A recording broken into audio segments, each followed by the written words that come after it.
there's dirt on my hands. Hello YouTube, Boss Rino. Welcome to my channel. Ito na naman, sinisipag na naman ako mag-reaction video. Ito ay Goosebump Top 5. Ang pamagat nito ay Top 5 Ghost Quote on Camera na paramdam ang multo na tawag nila sa Ouija board. Parang Bisayas ako dun ha.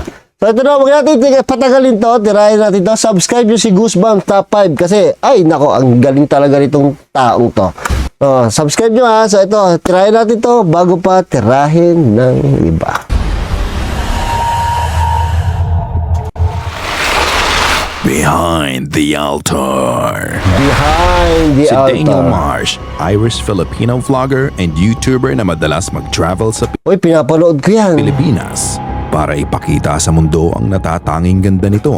Kasabay na din ito ang pagbabahagi ng ating kultura. Last year, sa Baybay sa Leyte, nabighani siya hindi lang sa mga tanawin dito, pati na rin sa nakakaayang pakikisalamuha ng mga tao. Habang andun siya, bumisita siya sa isang simbahan. Ngunit sa simpleng pagbisita niya, may nakita siya na naging palaisipan sa kanya. Ito hindi to hindi to horror content. Travel siya. Kaya ito medyo interesting to. Very shortly, and as I was editing it, something strange kind of appeared on camera, and I'm kind of perplexed and I don't understand what it is, and maybe someone out there knows. As I'm in the church in Baybay Leyte, as I come into the scene, Uy. a little black figure kind of pops out of the altar. Now there's no Oo one nga, else meron in nga. this church. Absolutely no Ayan. one. It was empty for me. No one was behind that altar. The altar is only like 4 foot high, where Parang the black thing pops sumisilip, out. no? But it's so weird because it just kind of pops out of nowhere. And also, as I move the camera, when I turn it off, you can see that it moves with it. So it's obviously not tracked or anything. It's not CGI. I just Hindi siya yan yung ine-explain ko sa inyo lagi na mahirap siya. Pagka naka-steady yung camera, pwede ka mag-edit. Pero pag ginalaw mo yung camera, tapos nandun pa rin yung nakikita mo, hindi na-edit yun. Ang hirap na i-edit mo. see that it moves with it. So it's obviously not tracked or anything. It's not tama. CGI. I just don't know what this is. What just popped out and morphed out, and I guess if we zoom in a little bit, Para sumilip, no? you can see there. But anyway, if anyone has any ideas what this is, let me know, because that's freaky. Habang siya Sabi nung babae yung multo, sabi, uy, may Amerikano. ay May papa. nag-video para sa vlog niya, may hindi maipaliwanag na itim na figura ang sumilip sa kanya mula sa altar. Ang sabi niya, walang ibang tao sa loob ng simbahan ng mga oras na yun, kaya ano itong sumilip sa kanya. Ito ay parang ulo ng tao, pero strangely, wala kang makikitang feature nito. Mas nakakapagtaka pa na hindi niya to nakita habang andun siya. Hindi, oo. Nakita na lang niya ang paglabas ng itim na imahe nung nag-edit na siya. Ano sa tingin niyo ang nakita niya? Tao o multo sa loob ng simbahan? Sa huli, kayo pa din ang bahalang humusga. Parang tama nga yung sinasabi ng karamihan, no? Pagka sa simbahan, marami daw talaga espiritu. Ngayon, ganun talaga yon. Pag na-try nyo mag-explore sa mga cemetery, sa haunted house, wala kayong makikita doon. Pero pag nag-edit kayo, sobrang dami nyong mapapansin. Sobrang dami nyong mapapansin, makikita, at saka maririnig habang nag-edit kayo. Push, pooch. Push pooch! Kala ko push poops. While mourning for their beloved dog that just passed away, naisipan ni Emery na panoorin ang ilang videos ng aso nila. While scrolling, isang video ang nakakuha ng atensyon niya na nagbigay ng kilabot sa kanya. Chihuahua.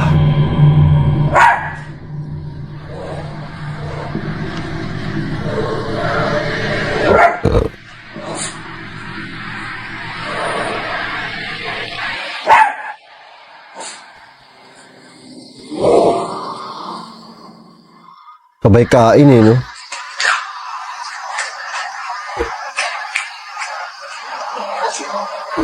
Takot na, kumakain pa eh.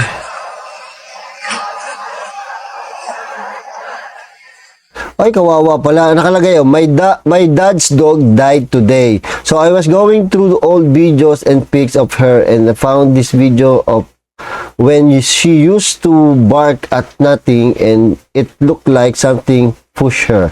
So, patay na pala to. So, old video na to. Oh, kawawa naman. Uy! Gago, may tumulak. Oh, may tumulak o may humila?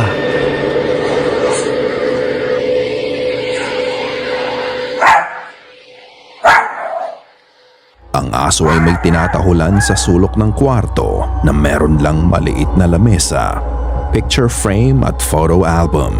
Hindi maalis ang tingin ng aso dito as if may entity doon na tinatahulan niya. Maya-maya pa, kumain ang aso at bigla na lang may tumulak dito. Uy, Makikita mo na malakas ang pagkakatulak sa aso at ito ay nag-glide pakanan. Itinulak o parang may humatak. sa akin parang may humatak. Either way, this video spooked Emery. Is the dog protecting her from an invisible force? We'll never know. So ito para sa akin lang, parang may humatak, pero may isa pa, parang siya lang yung gumalaw. Sobrang bilis lang, sa sobra siguro natakot siya. So may napansin pa rin siya doon sa sulok, kaya siya napabilis. Alam niyo, pag ginugulat niyo yung aso, bigla na lang mabilis na gumagalaw, di ba? Ganun yun. So parang ganun yung nangyari. So kung hindi man tinulak o hinila, meron siya nakita sa sulok, kaya siya nagulat. Oh, galing ka magpaliwanag, no? Hospital elevator. Nagtatrabaho si Camelia bilang isang ICU nurse sa Hospital La Siguera sa Chile. Isang beses bumaba siya sa laboratory para magbigay ng specimen na galing sa pasyente. On her way back to her unit, sumakay siya sa parehong elevator na ginamit niya para makababa sa lab.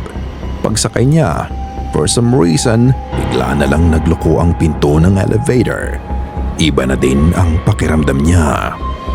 May nararamdaman siya na merong creepy nakatitig naman sa yung kanya. picture na yan. Feeling weary, she ramdaman siya Pag ganito naman nakita mo, natutulog ka, tapos pagmulat ng mata mo, ito yung makikita mo, no? Putat, babalik na lang ako sa tulog forever. na merong nakatitig sa kanya. Feeling weary, she took her camera out and started recording. What she captured next is nothing short of terrifying. Hospital pala to.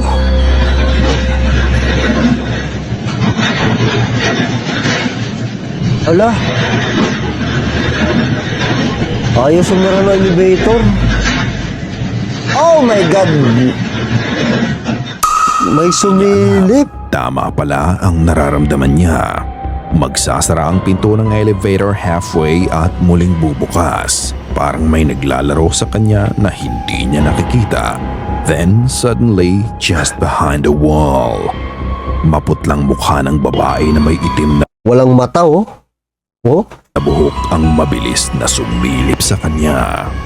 Ayon sa kanya, hindi unusual na may nagmumulto sa hospital na pinagtatrabahuhan niya. Ang sabi pa sa isang comment na dating naging pasyente sa hospital, typical of that hospital. Years ago, I was hospitalized with a possessed girl in the emergency room hallway. Oh my God. Sa tingin mo, ang nakita niya ay ang parehong espiritu na sumalib sa babae sa emergency room? All I can say, kahit saang hospital ka pa magpunta, hindi talaga mawawala ang ganitong scary encounters. Sons Company. Creepy ng mukha, walang mata. Tumingin siya pero wala siyang mata. Inado si Dave na merong mga bagay na nangyayari sa loob ng bahay nila na nagpapabilis ng heart rate niya. May mga nakukunan ng CCTV nila. Ito kung nakikita nyo, yung mga usa, ayan ho, itong mga usa na nakasabit dyan. Parang creepy yan. Lalo pag gabi, parang ayoko nung may ganyan sa bahay. Parang napaka-creepy niyan, lalo pag lalabas ka sa bahay ng gabi. Ano, di ba? Nahirap siyang ipaliwanag katulad ng mga nakikita nilang flying orb sa loob ng bahay. Isang gabi, pumunta ang anak niya sa sala para lang uminom ng tubig. When he watched the CCTV footage the next day, the horror he discovered left him baffled.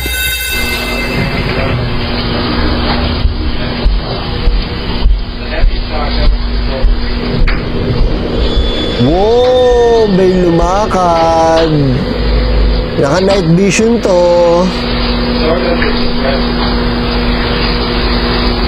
As his son walks towards the kitchen, an unsettled pale figure of a man Oh just my manifested from the other Parang double ganger ah.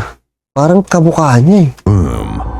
Dahan-dahan itong naglakad mula kanan, pakaliwa hanggang sa maharap Parang kamukha niya, no? Walang salamin, walang reflective surface. Ang nakakapagtaka pa, ang ghostly figure ay naglakad sa mismong harapan ng anak niya, pero hindi niya to nakita. Kahit madilim sa kabilang kwarto, imposibleng hindi niya makita to. Ang nakuna nila sa CCTV ay tumakot sa pamilya at nung mga oras na yun, Parang siya eh. Parang kamukha niya eh, no? Pati paglalakad, halos kamukha niya eh. kahit ang anak lang niya ang nasa kusina, nalaman nila na hindi ito nag-iisa. The Burning House. Isang gabi, Matakot yun, no? May mga, mamaya sa mga bahay-bahay natin, may mga ganyan talaga, no? Nagagalang mga kaluluwa. Yung mga dati nakatira, di ba? Yung mga ganon, yung mga namatay sa... Ay, The Burning House. Isang gabi, nagkaroon ng malaking sunog sa harapan ng bahay ni Canton. Habang nasusunog, anong pangalan? Parang bastos yung kanto. Yung ano, yung pangalan. nagkaroon ng malaking sunog sa harapan ng bahay ni Canton. Bastos Habang nasusunog ang bahay, may napansin siya sa likod nito na hindi niya maipaliwanag. Noong una, ang akala niya ay isa ito sa mga nakatira sa bahay na nanghihingi ng tulong. Pero nang i-zoom in niya ang camera, nanlaki ang mga mata niya sa nakita niya.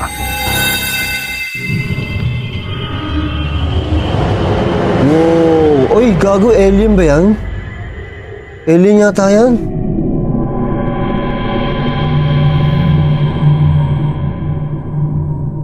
Alien. Alien.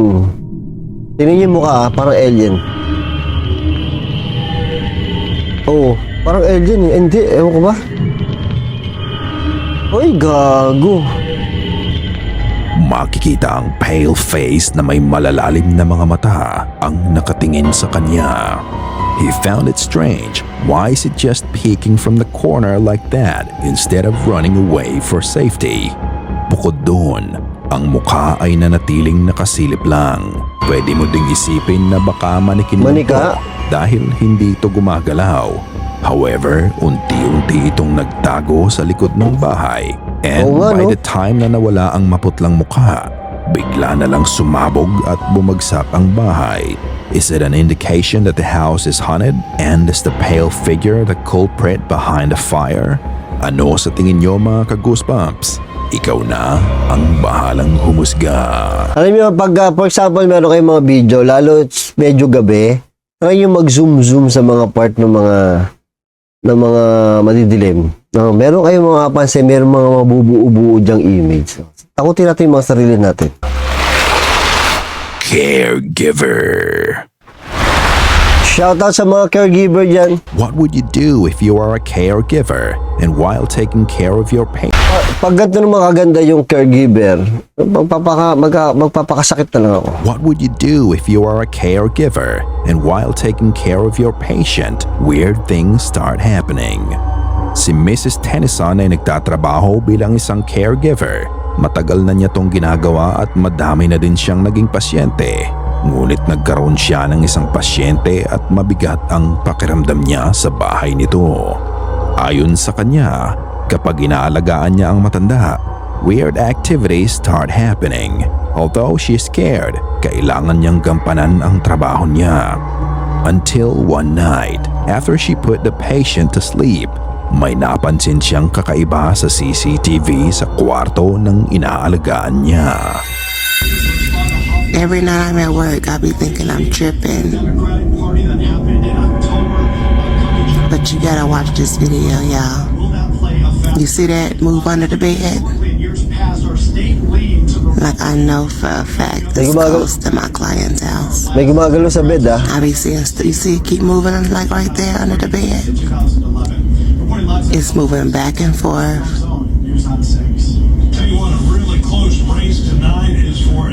You see Eh, it?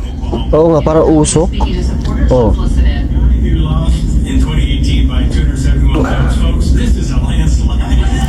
ghost in my client's house. Look under her bed.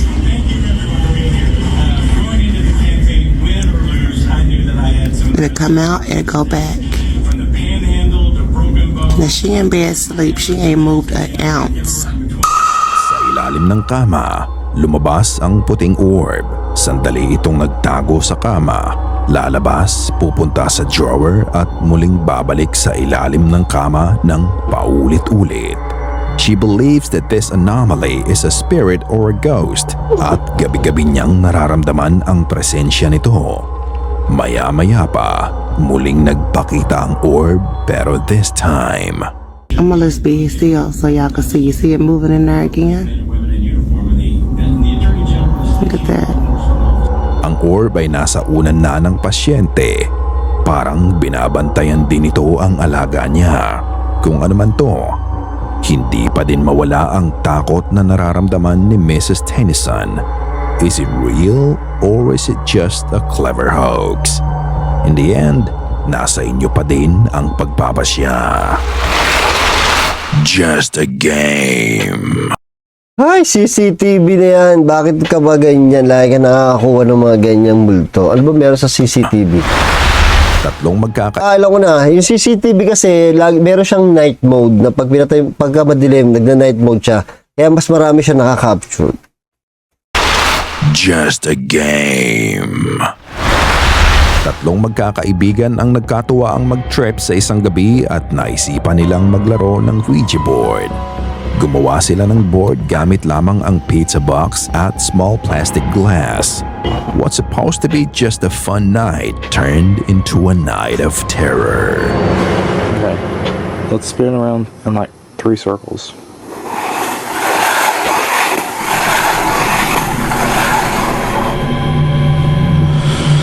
Gago, nakaka-creepy nito ah. Is there anybody here? Don't move it now. Don't move it. Uy, nagalaw. Seryoso ba to? Oo nga, parang walang nagpapagalaw oh. Kaya ako, kasi pansinin nyo magagaan yung kamay nila. Parang tingin ko magagaan yung mga kamay nila. Parang hindi mo basta-basta magagalaw yan. Saan papunta? Saan papunta?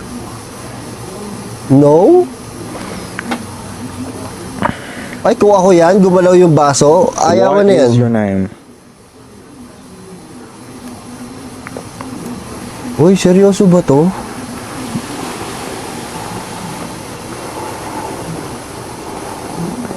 S. S. U. U.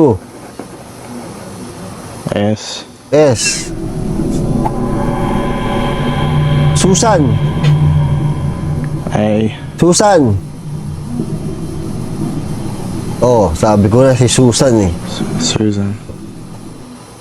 Si Are you a Baka si Susan Roses? Oh. good spirit? No. No. Parang light lang, no?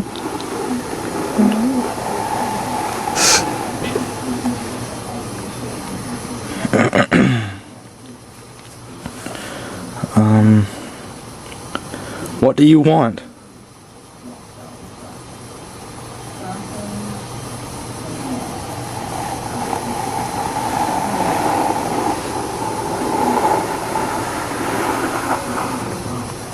D. A. Oh, she. N. Ano? T-A? Ulit nga. Anong tanong? May iba napasok sa utak ko, natatakot ako eh. Anong tanong nila? What do you want? What do you want? T-I-T? I? Ba, teka.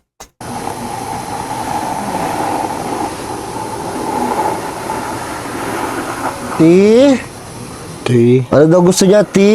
I? Ay, hindi pala I. Kala ko I. T-A, ta, M, ano daw? N? N. N? Wow. Danny. What does that mean? Who is Danny? Ah, Danny. Goodbye. They started playing the game Oh, kinikilabutan ako. Laruin kaya namin yun sa Sabado. I-deader ko sila, ano. Laruin natin yan. Pwede pala, drawing mo lang pala eh. Try namin. and they successfully communicated with a spirit named Susan. Nang tanungin nila kung ano ang gusto ng espiritu, it spelled out the name Danny. Tinanong nila Who kung is sino si Danny at bigla itong nagpaalam na. Makulit ang grupo kaya sinubukan uli nilang makipag-communicate kay Susan. However, what happened next totally freaked them out. Is there anybody here?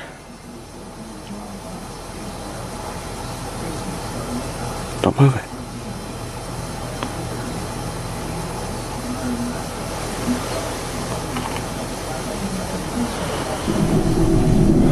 No. Wala naman pala eh. Is this Susan?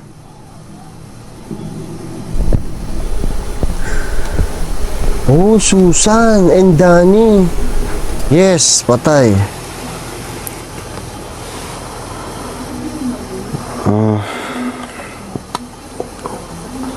Are you a good spirit? When they asked if he is a good spirit, he answered no. Isa na ito sa indication na dapat tumigil na sila, pero patuloy pa din sila. What is your name? Ba't umuulit? Paulit-ulit yung tanong, what is your name? Jay. Ade, K? A? O. O? Ko?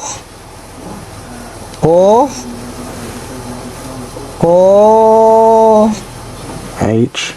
Ko H? Ano yan?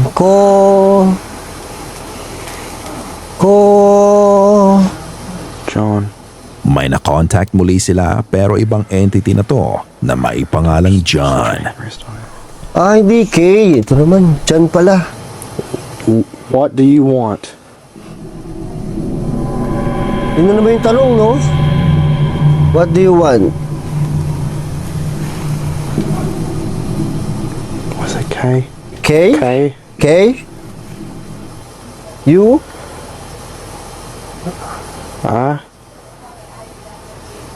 K? Ano yun? L. Matapos noon, tinanong nila kung ano ang gusto niya.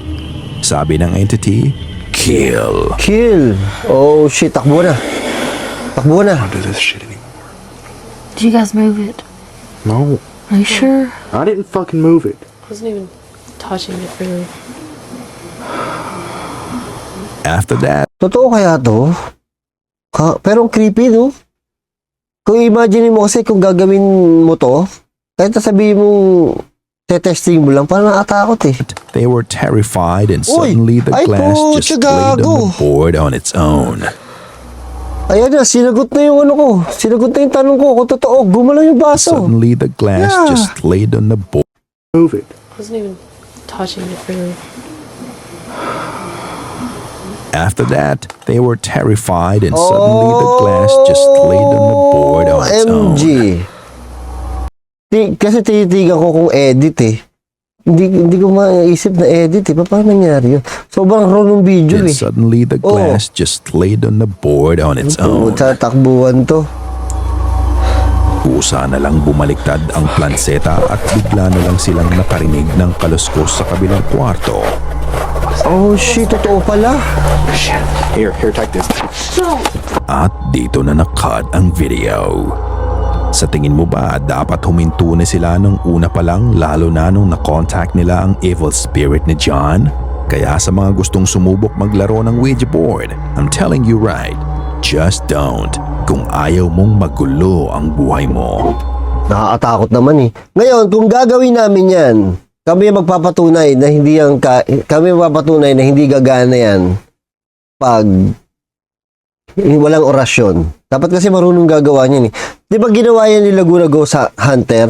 Pili ko hindi gumana sa kanya eh. Kasi, ewan ko Just don't. Kasi hindi naman siya marunong ng mga orasyon. May orasyon to, alam ko eh. Kung ayaw mong magulo ang buhay mo. What do you think about this video? hindi edit yan. Is it real or just a hoax? Ikaw na ang humusga. Oh Sana shit, ay gago, totoo ito Ay, wala na akong magawa. Gawin kaya namin for the views. Tapos ginawa namin, tapos minulto kami. Nasira yung buhay namin. Tapos wala pa rin views, no? Wala talaga, walang pag-asa. Kami, natakot ako sa Ouija board. Hindi ko sure kung yun ay kinokontrol nila, pero ang tingin ko sa mga kamay nila magaan eh. Parang, paano ba? Kasi pag mag-move ka ng isang bagay, kailangan medyo madiin yung hawak mo eh.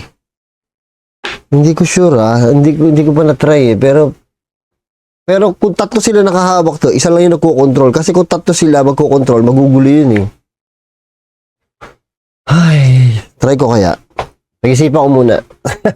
So, thank you sa panonood at see you next video. Huwag kayo maglaro ng video board katakot yun. I came from the mud.